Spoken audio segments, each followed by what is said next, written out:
Welcome back to the Shipyard. Today we're taking a break from the Blind Booster previews, and we are looking at the prize ship for Temporal Cold War Month 1. And that, as you guys all know, is the Xindi Insectoid ship. Now, the Xindi were the primary enemy for Star Trek Enterprise Season 3. And say what you will about Enterprise, but I loved the Xindi arc. I thought it dragged on just a little bit, but the whole notion of the Xindi were just a great idea to have a big bad guy, a whole season-long arc. It really gave them something to fight against, brought the crew together, gave us a lot of interesting episodes, and the Insectoids were a major faction that drove the crew crazy. The Xindi have 5 different factions: Insectoid, Reptilian, Aquatic, Arboreal, and Primate. We're getting 3 of the different ships as prize ships. Hopefully we see the other 2 come out as retail ships down the road, or in other fashions. Stay tuned. But without further ado, let's take a look at the named Xindi Insectoid ship, and that is the Diaspora. Now, I'm probably going to butcher a lot of the names here, so I'm sorry for the pronunciation, but that doesn't really matter here. Alright, we've got a 3-2-3-2, 20 points, crew weapon tech. During the roll attack dice step, if there is a battle station token beside your ship, you may discard that token to re-roll all of your attack dice. Now, very situational ability, but for a time where you might roll 3 blanks, or 1 hit and 2 blanks, and that battle station action that you took does absolutely nothing, I can see this working. Is it something that screams, oh, yeah, awesome, gotta have it? No. But as an ability that might come into play that makes me go, hey, yeah, sure, why not? Yeah, I'll take it.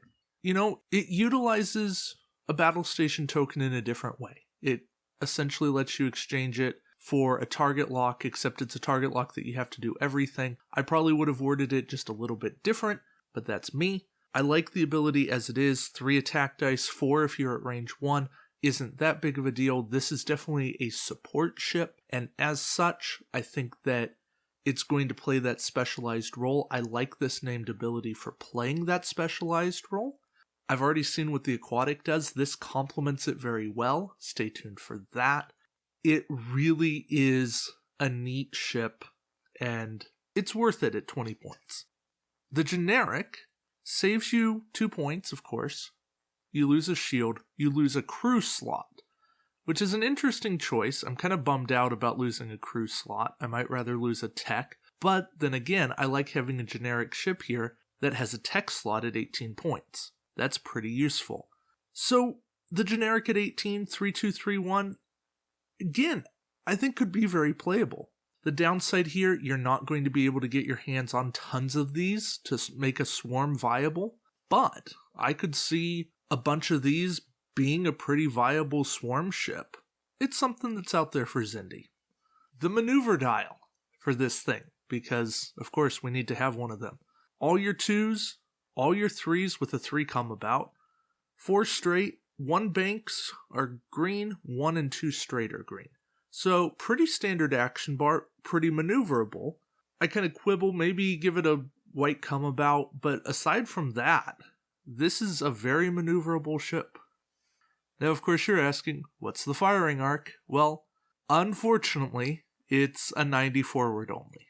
So that is going to hurt it just a little bit, but I still think that it's playable. Again, as a swarm-type vessel, it's going to work out. There's enough there that this thing has a place as a little cheap support ship. It's got the stats in the right places, and I think from that standpoint, it's going to work out. The named captain is the Insectoid Commander, skill 6 with an elite talent slot, 4 points. When attacking, during the roll attack dice step, you may remove 1 evade or battle station token from beside your ship to roll 1 extra attack die for that round. Now, probably not what you're going to want to do with a battle station token, but if for some reason you already have a battle station token and an evade token, and you figure you're not getting shot, then this is something you might consider doing with your evade token. I really do like it because it gives you a way to use a token that you might not otherwise be able to use. Right? If you're facing a fleet of ships that all have higher captain skill, and you take evade and they don't shoot at you, or you roll well enough and you don't need to use your evade token, then that evade goes to waste. Now, you're turning that evade into an extra attack die. Is this an ability that's going to come into play every single turn? No, not whatsoever. But if it comes into play twice during the game, I think that it's worthwhile. And that's good enough for me. So as a first named captain for a faction, this guy's solid enough. The elite talent in this pack is Neurotoxin. If an upgrade on your ship is affected by an opposing ship, you may discard this card to disable the captain and every crew upgrade on the opposing ship. Alrighty, now we've got a very intriguing card. This is how you mess with Federation. Now, of course, you have to get them to mess with one of your upgrades, and they're probably not messing with you. But as a really interesting defensive card, this is right up there. I think this is a card that could maybe see some play. It's not universally applicable, but it's in the veins of We Won't Go Back. I'm glad to see Xindi getting something like that. This card is very thematic. It works with what the Insectoids did in the show. And from that standpoint, I like it. I find it interesting. The crew is Insectoid Riflemen. Action. If your ship is not cloaked, disable all of your remaining shields and target a ship at range 1 to 2. That's not cloaked and has no active shields. Discard this card to disable all crew. And place an auxiliary power token beside that ship. Again, very thematic. This is a boarding party for the Xindi. And that's cool, right? This can hurt Federation ships if you can get their shields down. This hurts what they're trying to do these days with a lot of crew upgrades. So, realistically, decent card. 5 points, situational, but we're trying to build a faction. We're trying to build thematic ideas, and the Xindi are going to have some cards that need some work. And this is a card that starts a building base, and I'm okay with that.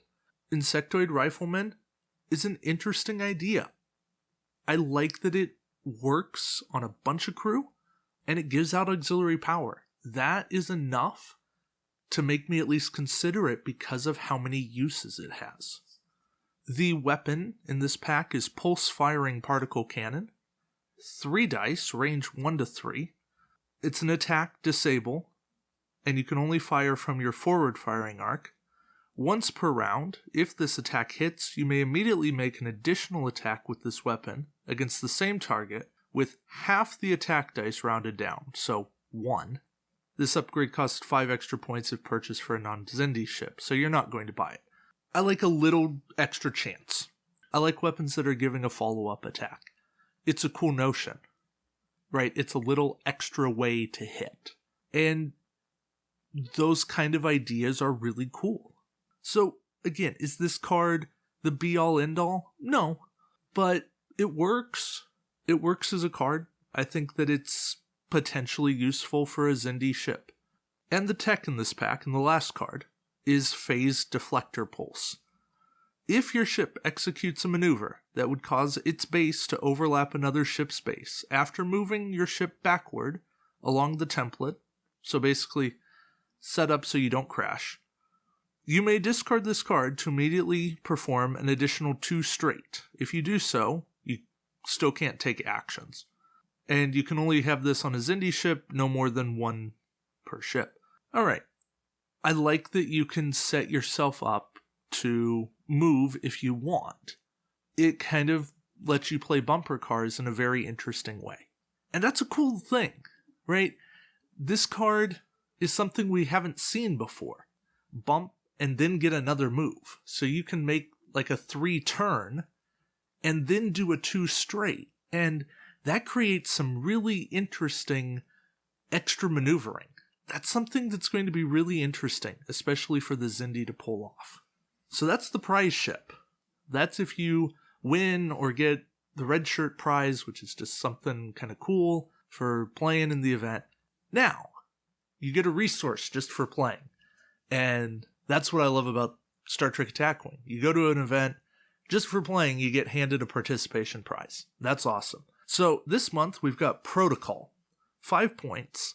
And what it does is that once per round, one of your ships, any of your ships in your fleet, may use one of the following abilities. 1. When performing an evade, a scan, or battle station action, you can place 2 of the appropriate type of tokens beside your ship instead of 1. Well, that plays in nicely with some of the stuff that the Xindi have. Or, option 2, when performing a cloak action from your action bar, you can place your cloak token beside your ship instead of on your ship's base. That ship cannot be target locked that round. So now you're building in better cloaking. That's also an interesting ability. It helps Klingons probably the most because they like to cloak fire, meaning they lose their cloak, and then recloak and repeat. So that's a good option for them. The third option is when performing a sensor echo, you can use a 1, 2, or 3. Now, there's a Klingon crew, Sinon, he was in a prize ship, that lets you do this on one of your ships. So now this is a resource that lets you use it on any of your ships. Still once per round, but it gives you a nice option. I like what this is doing. Romulans are going to benefit from option 3. I think that there's some really cool potential with Protocol. Right now, I don't think it replaces something like Fleet Captain or Officer Exchange Program, but it's going to be an interesting resource. I think that it's up there for consideration, and I think that it's something that people shouldn't ignore out of hand. Again, I don't know that it's high-level competitive play, but it's fun. It's one that sounds really interesting to me. So overall, this prize pack this month, I think that the Insectoid ship is a really cool ship. The paint job on this model, absolutely gorgeous. The blue and silver on it, just eye-popping. Eye-popping on the board. Just, I lose words on it because it's just so pretty. WizKids has stepped up the paint jobs on these models, and it took them long enough, but the wait's been worth it. Xindi have an interesting archetype going on here. They are changing actions around and doing things instead of actions. I'm okay with that. I think their upgrades are a little pricey right now, but that's okay to start. They'll get some cheaper stuff, and we'll see what there is. It's a good solid start. I can tell you that the aquatic ship coming in month 2, and I'll have that spoiler sometime in October, is a bigger game changer. And that ship will make Xindi a true competitor. So the Insectoid is a nice little teaser for what the faction has to offer. But guys, trust me, this faction's going to be something.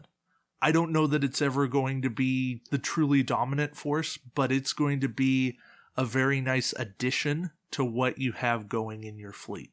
If you want to have fun games and you want to play era specific, Enterprise era, or like Kirk's timeline and before, watch out because the Xindi are going to be a good part of it. And that's fun. Like, I have had some really fun games of Star Trek Attack Wing where I just get stuff and put it on the board and have fun playing.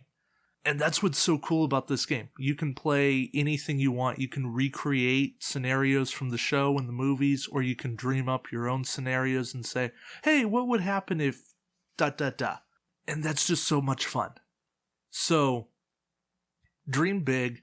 Don't let one little ship turn you off from a faction, and keep your imagination open. These cards are not the end of Xindi. They are just the start. Stay tuned. Alright guys, thank you so much for listening. I appreciate it. Continue to like, share, subscribe, keep talking about what this has to offer. And until next time, we'll see you around the shipyard. Take care.